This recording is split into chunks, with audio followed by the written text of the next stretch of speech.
నమస్తే, నేను మీ BV. Welcome to our channel. AP క్యాబినెట్పై పలు సంచలన నిర్ణయాలు తీసుకుంది. కీలకమైనటువంటి విధానాలపై యొక్క ఆమోదం అయితే తెలపడం జరిగింది. ఆ వివరాలను ఈ వీడియో ద్వారా వివరిస్తాను. ఏపీ క్యాబినెట్ సమావేశాలు సంచలన నిర్ణయాలు తీసుకుంది. మంగళవారం ముఖ్యమంత్రి నారా చంద్రబాబు నాయుడు అధ్యక్షతన మంత్రిమండలి సమావేశాన్ని నిర్వహించారు. దాదాపు 3 గంటలు జరిగింది. జలజీవన్ మిషన్ పథకం సక్రమంగా వినియోగంలో జాప్యంపై ముఖ్యమంత్రి నారా చంద్రబాబు నాయుడు తీవ్ర అసంతృప్తి అయితే వ్యక్తం చేయడం జరిగింది. జలజీవన్ మిషన్ డిపిఆర్ స్థాయి దాటి ఎందుకు ముందుకెళ్ళట్లేదని ఈ యొక్క అధికారులను ముఖ్యమంత్రి ప్రశ్నించినట్లు తెలిసింది. ప్రతి ఒక్కరికి తాగునీరు అందించే ఈ ప్రాజెక్టు రాష్ట్ర ప్రభుత్వం సద్వినియోగం చేసుకోవట్లేదని ఢిల్లీలో కూడా ఈ విషయంపై అన్నారని డిప్యూటీ ముఖ్యమంత్రి పవన్ కళ్యాణ్ కూడా అన్నారు. బ్యూరోక్రసీ ఆలస్యం కావడం వల్లే ఈ పథకం సద్వినియోగం కావట్లేదని ముఖ్యమంత్రి అధికారులపై ఆగ్రహం వ్యక్తం చేశారు. మిషన్ మోడ్లో ఈ యొక్క పనిచేస్తే జలజీవన్ పథకం అద్భుతంగా పనిచేస్తుందని విద్యాశాఖ మంత్రి నారా లోకేష్ కూడా అన్నారు.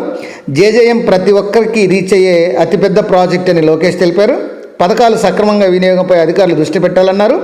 అధికారుల పనితీరుపై కమిట్మెంట్ లేకపోతే ఎలా అని ఆయన ప్రశ్నించారు. అధికారుల్లో అలసత్వం కనిపిస్తోందని మండిపడ్డారు. ఆయా శాఖల్లో కేంద్ర ప్రభుత్వ నిధులున్నాయని అధికారులు చెప్పాలి కానీ నిలదీశారు. ఢిల్లీకి వెళ్తే అక్కడ అధికారులు మీ బ్యూరోక్రసీ ఎక్కడుందని అడుగుతున్నారని ఆయన చెప్పడం విశేషం. మంత్రులు కూడా బాధ్యత తీసుకోవాలని అయితే సూచించడం అయితే జరిగింది. ఈ యొక్క క్షేత్రస్థాయి పర్యటనలు చేయాలని, ఇలా చేస్తే మంత్రులకు అవగాహన పెరుగుతుందని ముఖ్యమంత్రి చెప్పడం జరిగింది. పులివెందుల ఉద్యానం డోన్లలో తాగునీటి ప్రాజెక్టులు పూర్తిగా ఈ యొక్క నిర్ణయం తీసుకున్నట్లు చెప్పారు. డిసెంబర్ 21లోపు కూటమి ప్రభుత్వం ఏర్పడి 6 నెలలు పూర్తవుతుందని, ఎవరైనా చేశారో సమగ్ర నివేదిక ఇచ్చేవాలని ఆయన ముఖ్యమంత్రి తెలపడం అయితే జరిగింది. లిక్కర్, ఇసుక మాఫియాలను అరికట్టడం, చిన్న చిన్న సమస్యలు ఉన్నా పరిష్కరిస్తామని మాటిచ్చారు. ఇక రేషన్ విషయానికి వస్తే ఈ రేషన్లో ఈ యొక్క బాగా అవినీతి మాఫియా జరుగుతుందని, దాన్ని అరికట్టాలని ల్యాండ్ గ్రాబింగ్ యాక్ట్ ద్వారా రెవెన్యూ సమస్యలు పరిష్కరిస్తామని ఆయన చెప్పడం అయితే జరిగింది. ఈ డిసెంబర్ 15వ తేదీ పొట్టి శ్రీరాములు ఆత్మార్పణ దినోత్సవం జరపాలని ఆయన నిర్ణయం తీసుకున్నారు. ఐటీ, టెక్స్టైలు, ఈ యొక్క మారిటైజు తర్వాత ఈ పాలసీలకు మంత్రివర్గం ఆమోదం అయితే తెలిపింది. ఇక బియ్యం భూ దురాక్రమణ మాఫియాలను అరికట్టడానికి, అట్లానే కాకినాడ పోర్టు వైసీపీ నేతలు బలవంతం లాక్కున్నారని, కాకినాడ సెషన్ కూడా లాగేసుకున్నారని, వీటి విలువ సుమారు 4,000 కోట్ల పైన ఉంటుందని, దాని విలువ ఎక్కువగా ఉన్నందునే మంత్రి పయ్యాల కేశవ్ చెప్పారు.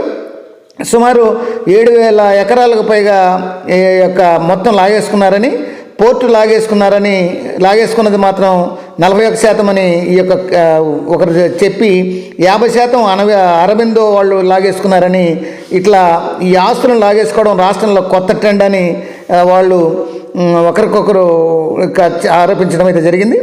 జగన్ ప్రభుత్వంలో వ్యవస్థలను బాగా డ్యామేజ్ చేశారని, జగన్ తప్పుల వల్లనే ఇంత జరిగిందని, ఇంత డ్యామేజ్ అయిందని,